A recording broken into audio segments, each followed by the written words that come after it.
À quel moment le réchauffement climatique, notre dépendance aux énergies fossiles, l'explosion des factures énergétiques ont-ils disparu de l'agenda politique? Depuis quand a-t-on cessé d'écouter les scientifiques qui alertent? Depuis quand ignore-t-on la voix des salariés et des entrepreneurs engagés dans la rénovation thermique et les énergies renouvelables? Et pourquoi a-t-on décidé, en dépit de tout bon sens, que donner un cap sérieux et crédible à notre trajectoire énergétique serait trop hasardeux politiquement? Il y a 3 ans à peine, nous scrutions les bulletins de RTE. La moitié du parc nucléaire à l'arrêt pour corrosion sous contrainte, la guerre en Ukraine faisait exploser les prix du gaz et du pétrole, et nos factures énergétiques explosaient sous le poids des importations. Et cette question très concrète, aurons-nous assez d'électricité pour passer l'hiver? Et aujourd'hui, tout cela aurait disparu? C'est à l'été 2023 que nous avions toutes et tous planché sur l'avenir énergétique de notre pays. Malgré nos différences, les leçons étaient claires et partagées. 1. La sobriété et l'efficacité énergétique sont les premiers piliers d'une planification sérieuse, car la meilleure énergie est celle que nous ne consommons pas. 2. La montée en puissance des énergies renouvelables est indispensable. Et le troisième point, le nucléaire, s'il devait être choisi, ne pourrait être un recours qu'à long terme.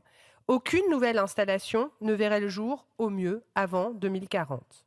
C'est cette même année que l'État devait présenter une loi de programmation énergie-climat. Il n'en a pourtant rien été. Alors que s'est-il passé? Pourquoi examinons-nous aujourd'hui une proposition de loi qui, objectivement, est incapable de tracer une trajectoire claire? Sans évaluation, sans étude d'impact, sans cohérence, une proposition de loi à laquelle, monsieur le rapporteur Armand, vous-même ne croyez pas vraiment.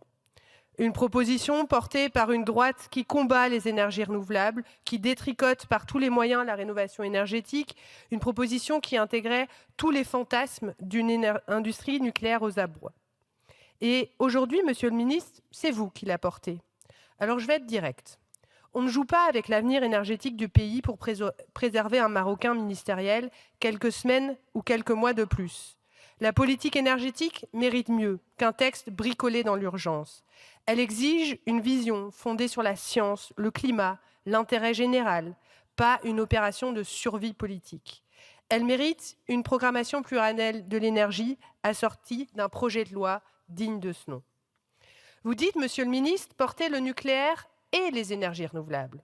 Pourtant, si vous jugez crédible d'introduire sans étude d'impact, ni économique ni financière, un objectif chiffré pour le nouveau nucléaire, dont les designs, il faut le rappeler, ne sont toujours pas prêts, vous refusez catégoriquement de faire de même pour les énergies renouvelables alors qu'elles sont fiables et déployables rapidement.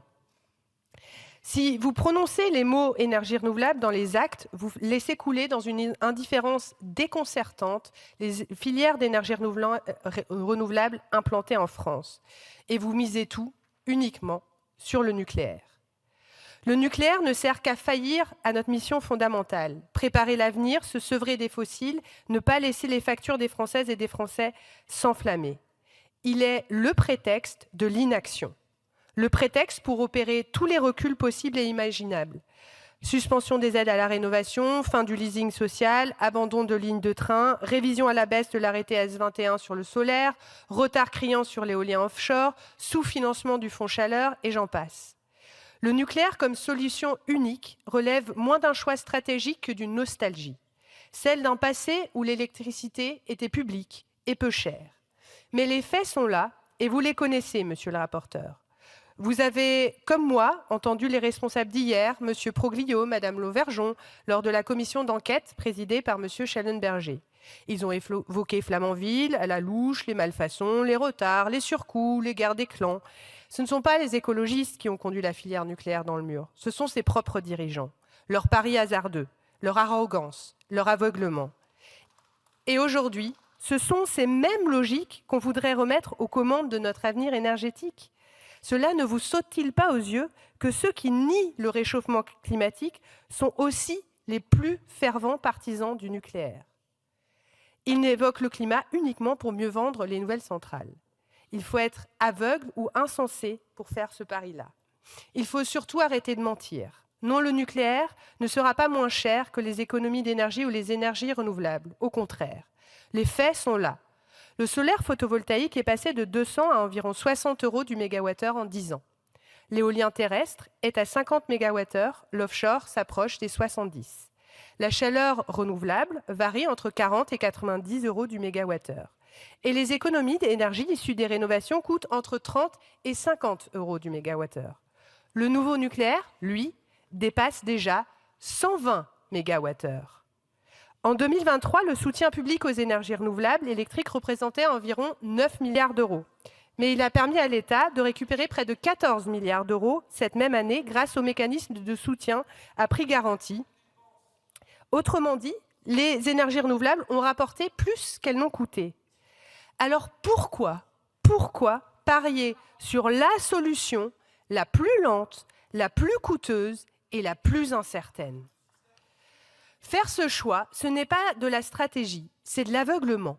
Et ce n'est pas seulement un mauvais pari technico-économique, mais c'est aussi un non-sens démocratique. Car la réalité, c'est que les Français ont déjà tranché. Dans un sondage IFOP publié il y a 15 jours, auprès de plus de 12 000 personnes, les résultats sont limpides. 84% des Français ont une bonne image des énergies renouvelables. Les renouvelables sont les énergies les plus populaires. Les Français préfèrent l'éolien au nucléaire. Et surtout, plus on vit à proximité d'une infrastructure renouvelable, plus on les soutient. 94% d'opinions favorables parmi ceux qui vivent à côté d'une installation. Et 62% des Français jugent le développement des renouvelables insuffisant. 62% des Français. Cela s'appelle l'acceptabilité sociale et elle est décisive. Ce que ces chiffres nous disent, c'est que les renouvelables sont comprises, soutenues, appropriées. Elles incarnent une transition que nos concitoyens veulent voir réussir. Alors à quoi bon persister dans une fuite en avant nucléaire, centralisée, verrouillée, coûteuse, qui nous rend dépendants des régimes autocratiques comme la Russie et dont les nouveaux électrons n'arriveront peut-être jamais? Oui, les écologistes sont constants. Ils portent des projets d'énergie renouvelable, ils se battent pour sortir des fossiles, préserver les lignes ferroviaires, renforcer la rénovation des bâtiments. Et en commission, nous avons démontré une chose essentielle. Quoi que vous en pensiez, une majorité de fond existe dans cet hémicycle pour construire cette stratégie énergétique crédible, ambitieuse et réaliste.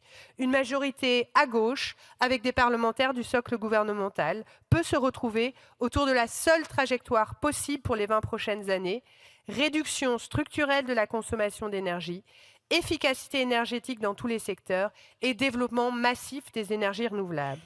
Ces leviers ne sont pas secondaires, ils sont centraux. Ce sont eux qui permettent de décarboner efficacement, renforcer notre souveraineté, maîtriser les coûts, assurer la résilience de notre système.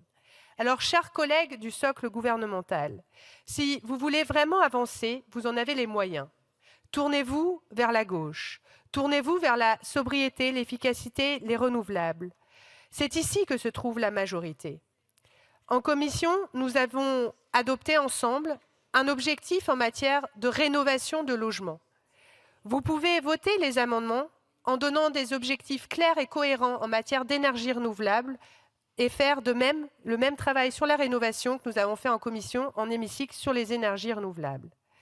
Ne vous bercez pas d'illusions, la relance du nucléaire est une impasse énergétique, une impasse politique et un danger géopolitique. Le monde de plus en plus instable dans lequel nous évoluons nous le rappelle chaque jour. Vous avez les cartes en main. Le groupe écologiste et social sera pleinement mobilisé pour défendre cet autre choix, le choix d'une énergie maîtrisée, une énergie que l'on peut produire vite, distribuer équitablement, consommer intelligemment et gouverner démocratiquement. Une énergie que l'on maîtrise, ce n'est pas un mirage technologique, c'est un choix collectif. Et c'est notre responsabilité, construire une politique énergétique qui éclaire l'avenir plutôt qu'une fuite en avant qui l'assombrit. Je vous remercie.